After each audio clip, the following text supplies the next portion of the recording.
Go for COATES and SEELY first.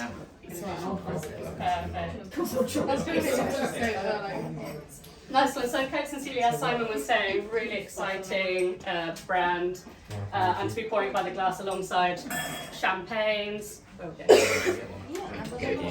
English wine sort of is having a bit of its own revolution. Everyone that's it. Having a bit of its own revolution at the moment. In the last 30 years, it's just been absolutely taking off. 30 years ago, if you asked someone, asked or told someone you were going to make a world-class wine from England, they probably would have laughed in your face. And rightfully so. Everything that was made about 30 years ago was unfortunately quite poor quality. There wasn't anything quite premium being made. And that's because of a couple of things. At that time, we were taking in a lot of German hybrid grape varieties that just could sustain horrific weather, which we do have in the UK. And they're often quite flabby. They're just taking all the rainwater and produce fruit that wasn't very juicy or have a lot of fruit content.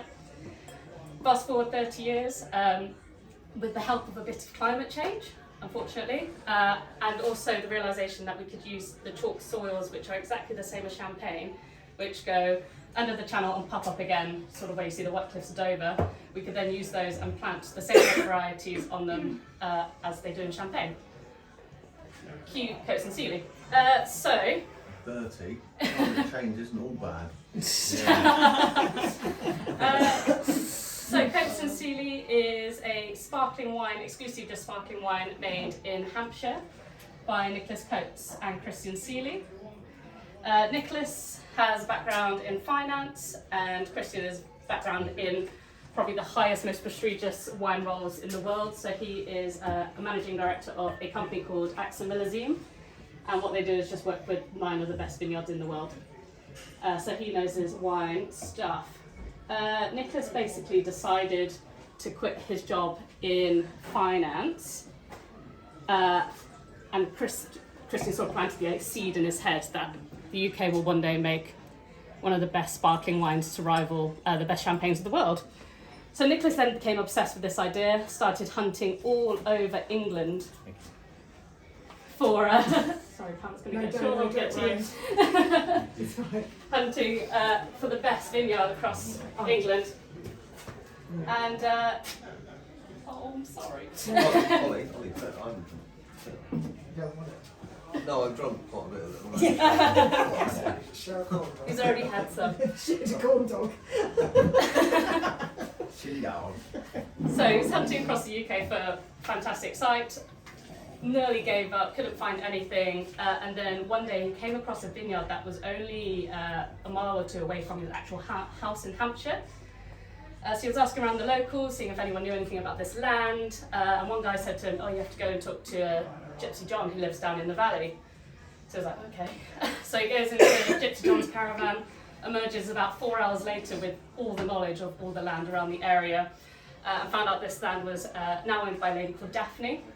Lovely old lady who had quite a tragic background, and her son actually planted the vineyard a few years back and then passed away. And so Nicholas and his family decided to write her a lovely letter, sort of explaining their intentions of what they wanted to do with the vineyard and what they wanted to achieve in the English wine industry. And she said, absolutely, you can use the land as long as you bring these vines back to life and maintain it in honour of my son. And she said, if you do that, you can also have this hill over here. So they planted, brought all those vines to life, planted on the hill opposite, and then have started creating some of the best English wine. Their first release wine was in 2012. So we've had a good few years now of them holding back some wine and building up better quality wine each year, which is really exciting. So the wine will only get better over time, basically. In the actual winery itself, I don't know if you guys know much about winemaking processes. No? Grapes. We'll keep it, yeah. If I say a word, you know, then just be like, what the hell is that? And I'll tell you. So, they make this style of wine using a method called traditional method. This is exactly the same way that they make champagne, sorry, using 3 main grape varieties. Those are Chardonnay, Pinot Noir, and Pinot Meunier. And in this process, in the winery, sorry, they put the grape juices into 2 different types of vessels. One is stainless steel, and quite uniquely to Coates and Seely, they use large concrete eggs, and they just believe that this brings out more purity in the grape flavours and therefore resulting in a better quality wine with a lot of structure. Then once they put it in bottle, they put it on a thing called its lees. So this is dead yeast. And eventually over the process of a few years, they'll turn it upside down and eventually freeze the cap and pop off the lees and then pop in a bit of sugar. So this sugar is called the dosage. And also another unique fact about Coates and Seely is that dosage is quite low for them. That's because they try and pick quite late into the year, so the grapes already have lots of sugars and flavours in them. And then resulting in their final wines. You guys pour both the Brut and the Rosé. So the Brut is what is in your glass already. So that was the picture of the... Oh, yes. So this is the only winery in the UK to have these large, they're quite literally a large concrete egg. And the only way for them to clean them is for a human being to climb inside of one. Now, do you climb in feet Yeah. This. or head first? Feet first. Would you think you're climbing feet first or head first? If he was going to clean it. Feet Oh, first. you've got a lovely breeze. Head first. Yeah, Head well, first. yeah, well, Nick decided feet first and got completely wrong and then stuck. It is head first. His head first. I think the... And if you're a bit claustrophobic, then that doesn't quite work out for you for cleaning those. But yeah, and this is the riddling machines to eventually turn the wine sort of up onto its neck. So it's a massive machine that slowly turns the wine over the process of a year. It does automatically. In the old days, Yeah, in the old days, you had yeah. somebody standing there doing it. But now it's obviously mechanical. Yeah, but it just seems a long process. But you're saying the other thing about we said that they Coates and Seely harvest the grapes quite late in October. Yeah. So it's naturally sweeter and it's Yeah. they lose the yield isn't as good.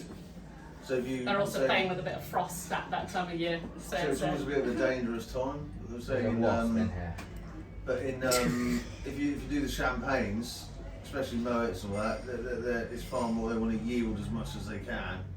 I think is yield far more than what Coates and Seely want to yield. So they have to top it up with more sugars and and probably less quality in the initial grapes as well. So Coates and Seely are just going for that pure quality. they don't they're use smaller. any pesticides. No organic practice. Yeah, exactly. So really sustainable for the land. They also have sheep that roam through the vines, which encourages biodiversity, which is super important for just making happy vines and happy grapes. And yet with Coates and Seely as well, you'll notice there's no supermarket presence, so you won't be able to pop into Waitrose and buy this wine. Hence why you might get a bit of throwback from guests. They'll be like, oh, I don't know what it is. And you'll be like, that's great. It's because they're actually high quality, small batch English sparkling wine. Good luck. So what do you think of it? How would you describe it? It's got a light mousse. A light mousse. Is that lovely? Yeah.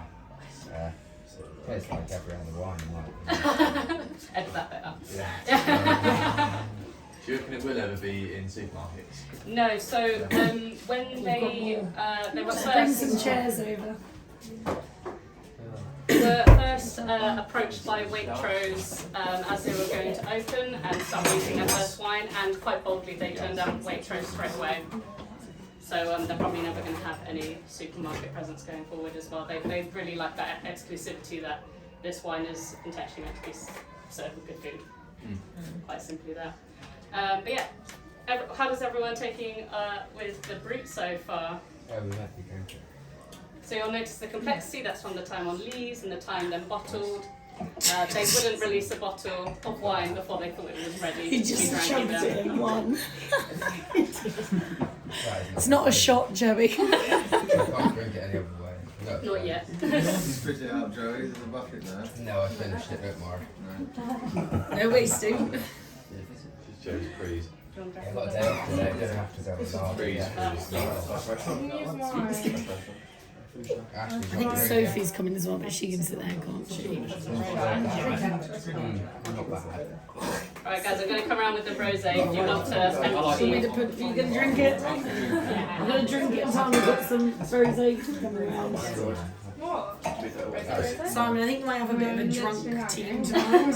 I'm taking zero responsibility. Any drunken stuff. Well, I've most of the time. Yeah. Look, I've finished work today. I'm allowed to get drunk.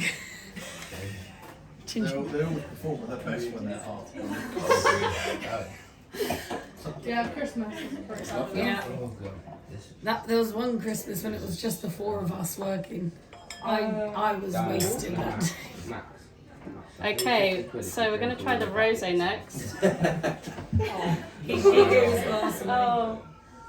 You can always just try a sip of mine because you won't like it. And then I'll Okay. do this. 5 hours away.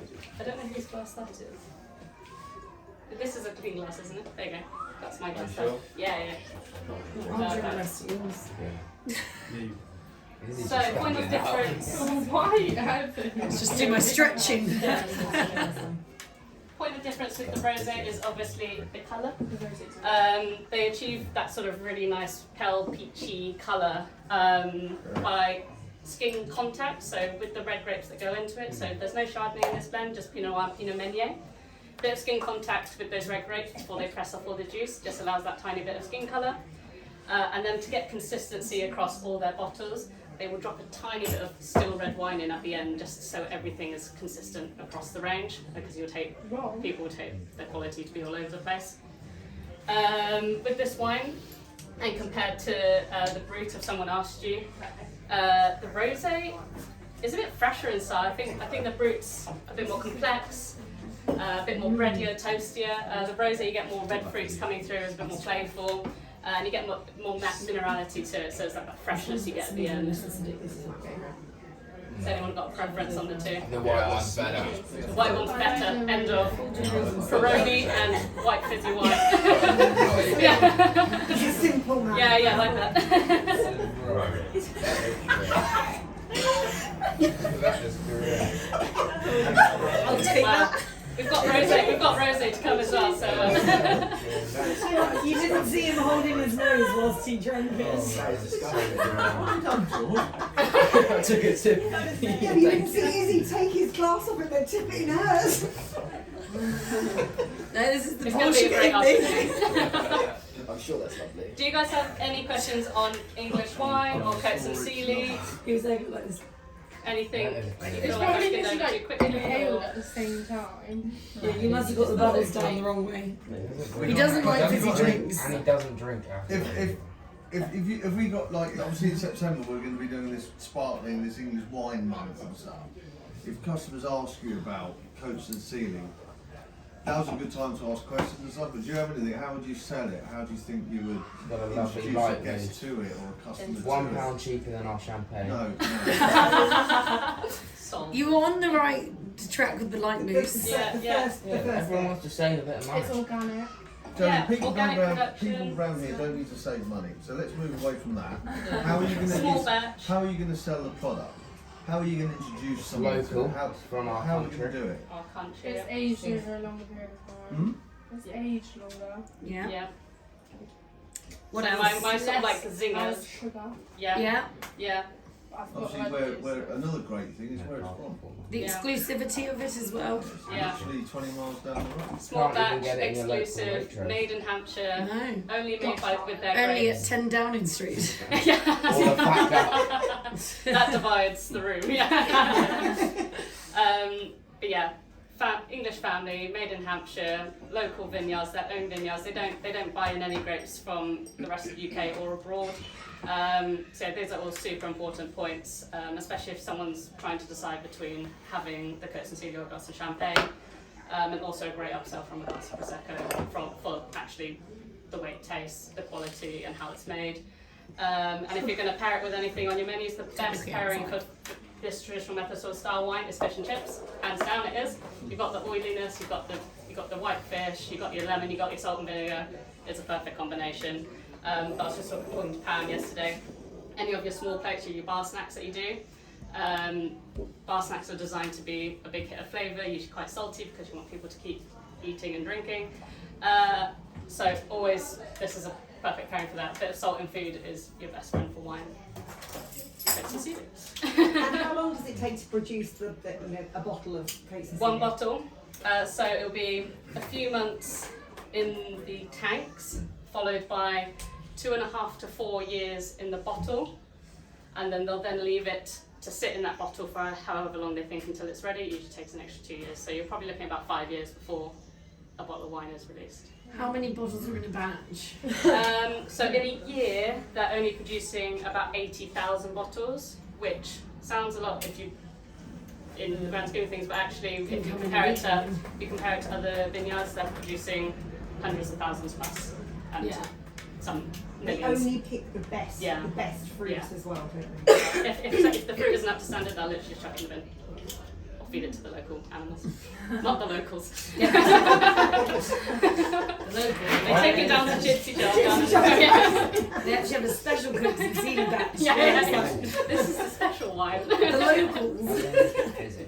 Perfect. Any other questions on Coates and Seely? How do they make it fizzy? Is it just like putting a soda stream in it? No. So it's to do with the style, the method that it's made. So basically, Prosecco, a really easy way to explain it is that that's made fizzy by an industrial side soda stream.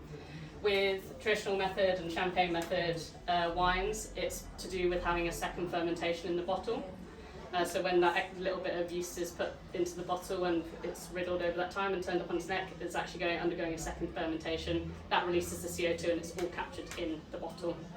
So it's a natural bubble basically. You're drinking mouldy yeast. You're drinking a mouldy yeast. It's like when apple juice goes fizzy because you've left it out too long. Yeah, it starts to ferment.